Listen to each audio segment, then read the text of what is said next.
Business से related जानकारी पाने के लिए इन्वेस्टर पोर्ट को सब्सक्राइब करें और बेल आइकन को प्रेस करें सबसे पहले वीडियोस देखने के लिए।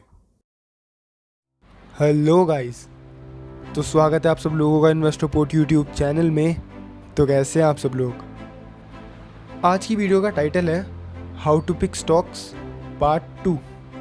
तो गाइस, अगर आपने अभी तक how to pick stocks part 1 नहीं देखी, जिसमें हमने मैनेजमेंट एनालिसिस की बात की है, जो कि बहुत इंपॉर्टेंट वीडियो है, तो उसका लिंक डिस्क्रिप्शन में है, वहाँ से जाकर आप उस वीडियो को देख सकते हैं। अगर उस वीडियो को देखने के बाद आप ये वाली वीडियो देखोगे तो ये वाली वीडियो आपको ज़्यादा समझ आएगी और देखने में भी ज़्यादा मज़ा आएगा। तो अब स्टार्ट करते हैं इस वीडियो को और सबसे पहले बात करते हैं मार्केट कैपिटलाइजेशन की और जल्दी समझने की कोशिश करते हैं कि मार्केट कैपिटलाइजेशन क्या होता है। यह है मार्केट कैपिटलाइजेशन का formula, total number of shares multiply price of 1 share. तो अब समझते हैं कॉन्सेप्ट। मार्केट कैप हमें बताता है कंपनी के साइज़ के बारे में कि कंपनी कितनी बड़ी है। अगर आसान शब्दों में कहूँ तो अगर आपको कोई कंपनी पूरी खरीदनी है तो आपको कितने पैसे पे करने पड़ेंगे उस कंपनी को पूरा खरीदने के लिए। बट मार्केट कैप को समझने के लिए सिर्फ इतनी डेफिनेशन काफ़ी नहीं है, हमें कुछ और चीज़ें भी समझनी पड़ेंगी मार्केट कैप को पूरा समझने के लिए। मैं आपको एक एग्जांपल के थ्रू समझाता हूँ। मान लो एक कंपनी है जिसका मार्केट कैप है 100 रुपये। तो अगर हम डेफिनेशन के हिसाब से देखें तो 100 रुपये देकर हम इस कंपनी को पूरा बाय कर सकते हैं। हाँ, ये बात ठीक है, बट अब एज्यूम करो कि कंपनी पर 20 रुपये का डेट है, मतलब कर्ज।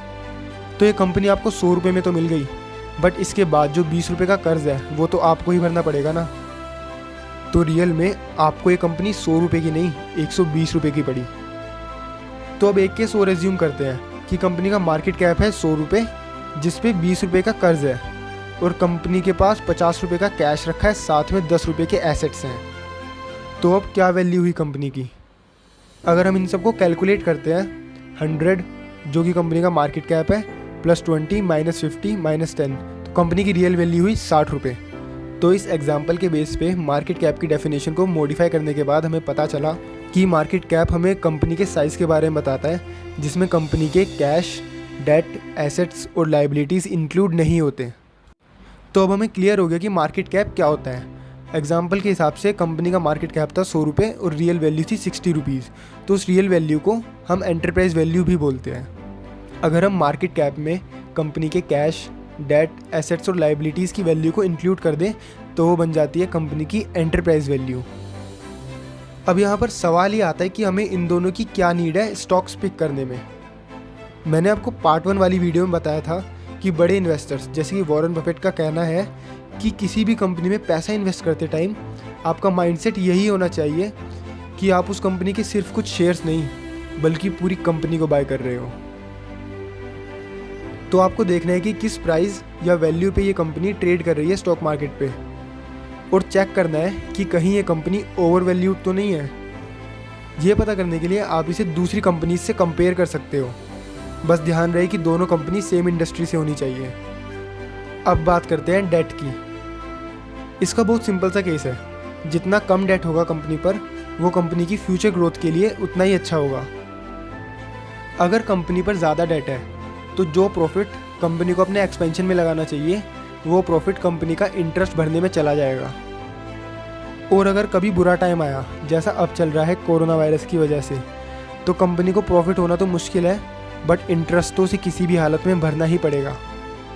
और ऐसे टाइम पे कंपनी के लिए चीज़ें मैनेज करना बहुत मुश्किल हो जाएगा। या तो कंपनी को अपने एसेट्स बेचने पड़ेंगे या फिर और ज़्यादा लोन लेना पड़ेगा लोन चुकाने के लिए। तो बस इसी चीज़ का ध्यान रखना है इन्वेस्टिंग करते टाइम। अब हमें ये कैसे पता चलेगा कि किसी कंपनी पर जो कर्ज है वो कर्ज ज़्यादा है या कम है? उसके लिए आप एक रेशियो का यूज़ कर सकते हो, जिसे हम कहते हैं डेट टू इक्विटी रेशियो।